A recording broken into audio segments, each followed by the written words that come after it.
may tambala na! At eto na sila, ang nag-iisang masugid na tagahanga ni Nicole Yala, Chris Chuper! Kasama ang nag-iisang die-hard fan ni Chris Chuper, Nicole Yala! Mula sa Mahiwagang Burnay, ang kwento.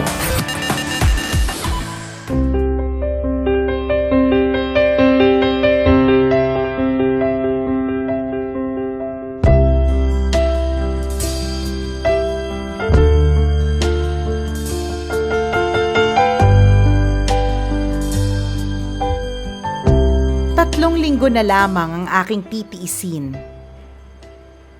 at masisilayan ko ng muli ang aking mga mahal sa buhay.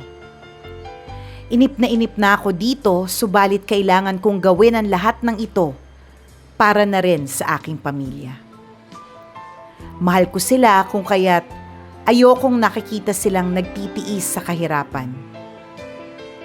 Bagamat napakalungkot ang mamuhay ng malayo sa kanila, ito ay pilit kong kinakaya.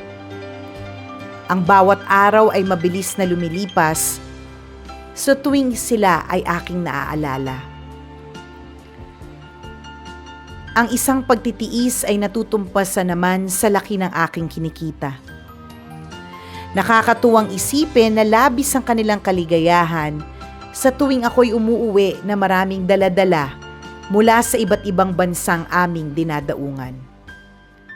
Lahat ng hirap at pagtitiis ay dagling napapawi sa tuwing nasisilayan ko ang matatamis na ngiti ng aking anak.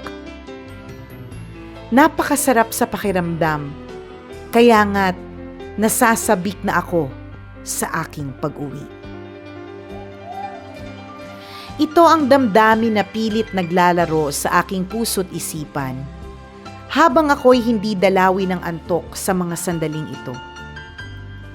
Tinapunan ko ng tingin ang ilan sa aking mga kasamahan na mahimbing na natutulog dala marahil ng matinding pagod sa buong araw ng aming pagtatrabaho. Mababakas sa kanilang mga mukha ang pangungulila at hirap ng kalooban. Magkakaiba man kami ng lahing pinagmulan, subalit magkakatulad naman ang aming hangarin sa pagpasok sa trabahong ito. Ang kagustuhang maiahon sa kahirapan ang aming mga pamilya. Tila masama ang panahon sa mga sandaling ito. Mula sa aking cabin ay dinig ko ang malalakas na kulog at kidlat na nakikipagsabayan sa matinding buhos ng ulan. Dagli akong sumilip sa labas mula sa maliit na salaming bintana nito. Wala akong maaninag sa buong kapaligiran kung hindi puro tubig. Naroon din ang mga maladambuhalang alon na panayang damba sa aming kinalalagyan. Sa tanawing ito'y pilit kong pinapanatag ang aking kalooban mula sa pag-iisip na baka may masamang mangyari. Muli akong nagbalik sa aking higaan at kinuha ang ilang larawan ng aking mag-ina at taimtim ko itong pinagmasdan. Subalit kailanman ang aking kutob ay hindi nagkamali. Maya-maya pa'y isang malaking alon ang tumama sa likuran ng aming barko, dahilan upang mabutas ang bahaging likuran nito. Ang katahimikan ng gabi ay biglang napalitan ng mga sigawan at mga malalakas na tinig. Pilit kaming pinahihinahon ng aming kapitan na tila ba sinisiguradong walang mangyayaring masama sa amin. Subalit sa kakilakilabot na tanawing puro tubig na ang nakapalibot maging sa loob ng barko, ay hindi tuloy maiwasang kami ay magpanik. Dinig na dinig ko ang mga panaghoy ng ilan sa aking mga kasama na tila ba napakalupit ng tadhana sa kanila. Mababanaag din ang takot sa kanilang mga mukha at ang ilan, maging sila man ay kalalakihan, ay hindi maiwasang mapaiyak habang sinasambit ang mga katagang, "Diyos ko, iligtas niyo po kami. Walang sandali akong sinayang at mabilis na tinungo ang aking kabina upang kunin doon ang mga importanteng kagamitan. Kinuha ko ang mga importante mga papeles, mga alahas, at ang ilan sa mga sulat at larawan ng aking mag-ina, pati na rin ang mga naipon kong pera. Ito ay aking pinagsama-sama at inilagay sa sisidlang plastik at mahigpit na itinali sa aking katawan. 3 patong ng damit ang aking isinuot upang ang lamig ng tubig ay hindi manuot sa aking katawan. Unti-unti ay naramdaman ko ang pagtagilid ng aming barko. Pilit akong naghanap ng lifeboat subalit wala akong matagpuang bakante. Kung kaya't buong tapang akong tumalon sa tubig kasama ng ilan sa aking mga kasamahan. Damang-dama ko ang lamig ng tubig na tila ba nagpapatigas ng aking mga kalamnan.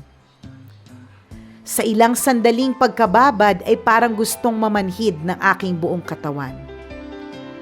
Subalit biglang naglaro sa aking guni-guni ang matatamis na ngiti ng aking mag-ina na tila ba sinasabing naghihintay sila sa akin at ang lamig ay buong lakas kong pinaglabanan.